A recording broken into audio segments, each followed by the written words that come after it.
More harm is caused in this world by stupid, incompetent people than by evil people. Nobody ever does anything once. When they do something bad, they probably have done it before and will do it again. It's not even your own stupid idea. You've absorbed it on the internet, whatever, and you're going down on this kind of monorail path. Meanwhile, the world is all around you and you're just going like zoom, like that. Really toxic people have learned since an early age, and they wear a mask that disguises you from the reality.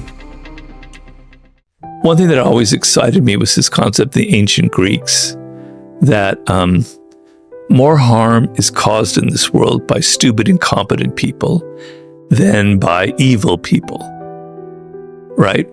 And there's a word in Greek called phronesis, which is a form of wisdom, to use your title here, but it's a form of practical wisdom to be able to get things done, to navigate through life, navigate through people, to be balanced and get things done. Okay? So, what makes people stupid, and right now we have a lot of stupid people in this world. There always have been stupid people, but because there are more people on the planet, exponentially, there are more stupid people on the planet. What makes people stupid, and I'm sorry, I'm just going to tell it like it is their certainty that they have all the answers. This is what's going on with our government. This is what's wrong, with this or that. This is what people should be like. Blah, blah, blah, blah, blah. So you're narrowing your focus to this little tiny little rail, something that you heard from somebody else. It's not even your own stupid idea. You've absorbed it on the internet, whatever, and you're going down on this kind of monorail path. Meanwhile, the world is all around you and you're just going like zoom, like that, because you're so certain you have the answer. And when you have leaders, this is to get back to the Greek thing, when you have leaders who are so certain, they enter a country into a war that they haven't been thought out of, because and so the paradigm in ancient culture was the Peloponnesian War between Athens and Sparta, the war that ended up kind of being the end of Athenian democracy and of their golden era, right? And it was the idea, and Thucydides, one of the greatest writers who ever lived, wrote the history of the Peloponnesian War, living at that time. He was saying that the leaders thought, oh, this will be so easy. And think of all the great things when we go and we take Sicily and we conquer that, the whole world and the Sparta will be destroyed, right? It wasn't thought through. They were so certain of the answer that they didn't think of the parameters, right? They didn't think really on a grand strategic level. So people who are certain of things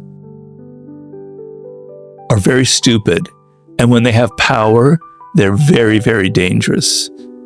I'm not saying evil people aren't dangerous, but incompetent, stupid people who are so certain, who haven't thought things through, are just as dangerous as evil people.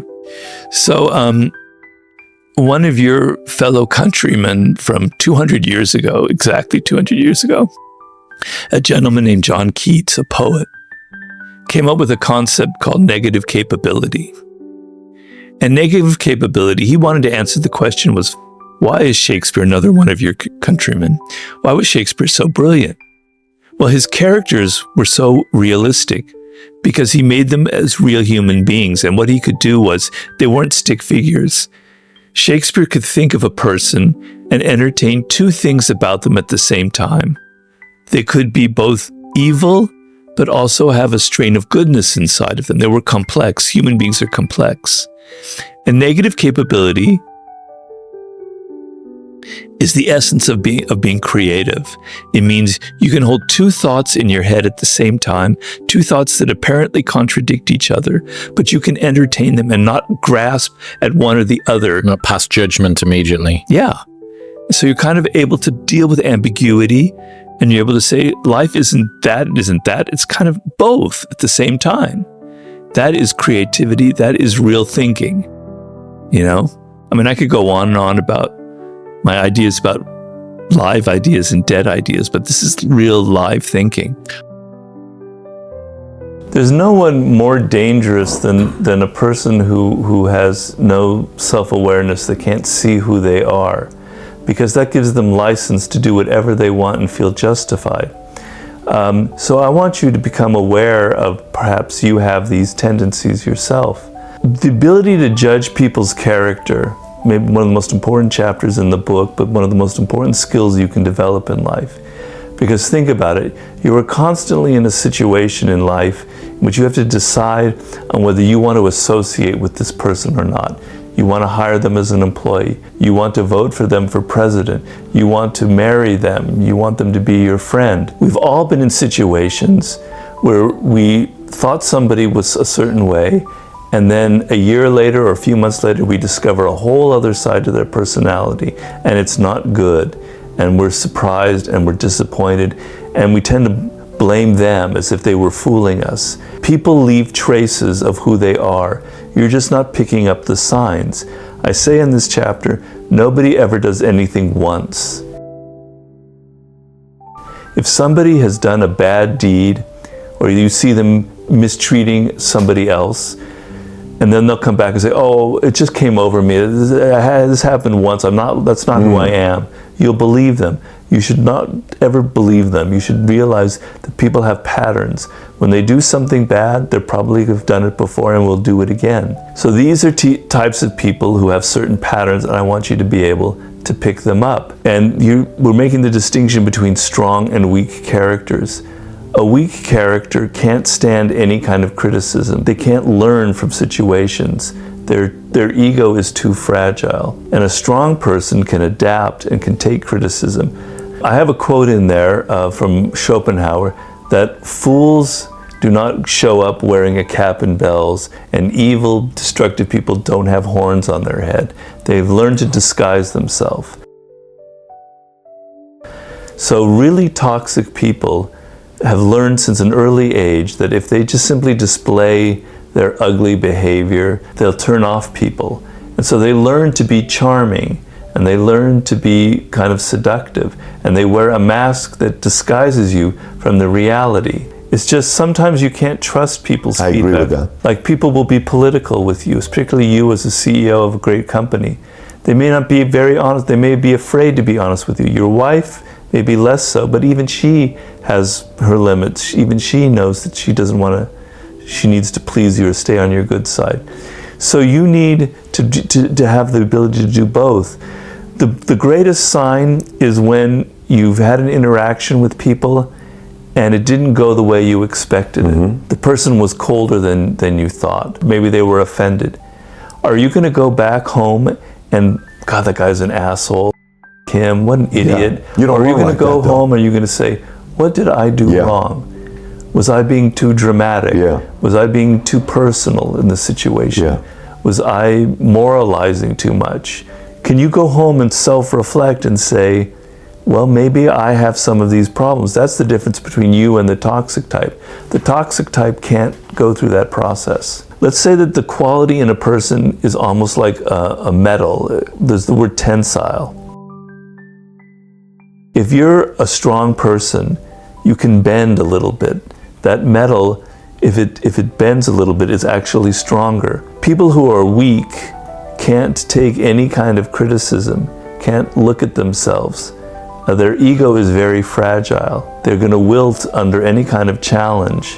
The main thing is knowing that you have that quality.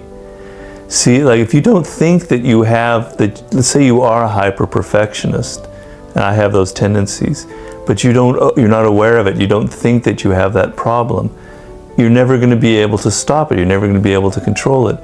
So 90% of the game is your self-awareness. So when you get in a situation the next time where your tendencies, I make a point in the book that we have a lower and a higher self. The lower self is this kind of animal part of us that makes us act without thinking, that makes us fall into patterns, that makes us get emotional, that makes us take the path of least resistance. And we're constantly falling for that because it's easier. It's the animal part of our nature. If you're aware of this part of you, if you're aware that you have these tendencies, then you can begin to control them. But I don't want people to think that that you have to aim too high. You're not trying to become Gandhi or something. We have our flaws and we have our limitations. So you are aware that you have a pattern with certain women. Okay, 3 of them. I can bet you that there was probably a 4th woman that you were about to fall for, or maybe this happened. Absolutely. Okay, and maybe you did. But then at that point you realize, oh, here I'm doing it again. Yes. All right, I gotta step back. Yes. It takes time. Yeah. When you make a mistake, when you have a painful relationship, a bad interaction, you step back and you say, is this a pattern in my life? Now with that awareness, you can begin to break that pattern. From the Elon Musk perspective, he has to be aware that he has limits, that he's not great at certain things, that he knows how to come up with a great idea for the Tesla car, but how to build it to a scale that it can become like a General Motors, he's in over his head. He's going to need help.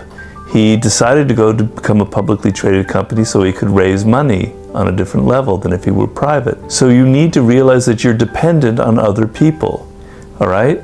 So if you're Elon Musk and you're just gone public, you're aware that you have your limits, you're aware that you can be a bit egocentric. All right, who am I going to bring onto the board? That's a key decision.